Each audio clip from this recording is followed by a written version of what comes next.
If you weren't aware, there's currently an E. coli outbreak going on in the United States that has killed at least one person and sickened dozens more. Of course, on Shitter, there is an attempt to put community notes on top of a CDC post warning people about it that falsely says that in this specific E. coli outbreak that sliced onions are the source of the contamination. First, the CDC website doesn't say that anywhere. They say that they've stopped shipping quarter pounder patties and onions because they're the only two things exclusive to the quarter pounder sandwich that are making people sick. Cause is still under investigation.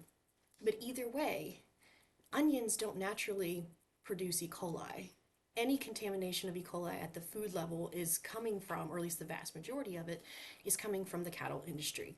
And those lines of contamination are pretty straightforward. It's usually because of slaughterhouses, or because of dairy cows, or because of fecal matter running off into water sources and then contaminating other things. So even if you're like me and you've been a vegetarian for like 15 years, I still have to worry about lettuce contamination because of concentrated animal feeding operations. The reason why it comes from cattle is because, back in the good old days when there were small farms, cows would graze and they would eat grass and a variety of plants. And today we only feed them really one thing, and that's corn, and because it's cheap. That forces their stomach acids to increase. E. coli is a bacteria that naturally occurs in their stomach, but it starts to proliferate in order to break down corn, which they're not supposed to eat, which causes E. coli. When you concentrate these animals into very, very small spaces and a whole bunch of them, they basically live in their own filth. My dad worked on a farm when I was a kid in Pennsylvania where there was a good foot and a half of cow shit at the bottom.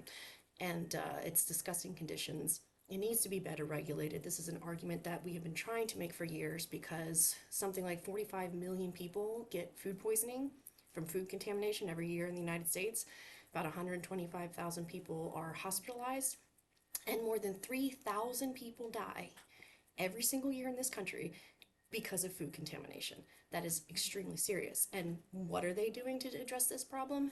They're going in the opposite direction. Apparently, there's now a proposal to allow some of these industries to self-regulate and self-monitor and self-report when any various stages across the food chain, from hatching to slaughter to market. And that is an absolutely ridiculous idea, especially given the current E. coli outbreak, the very recent listeria outbreak, and the annual loss of 3,000 people and hundreds of thousands of hospitalizations and millions of people getting sick.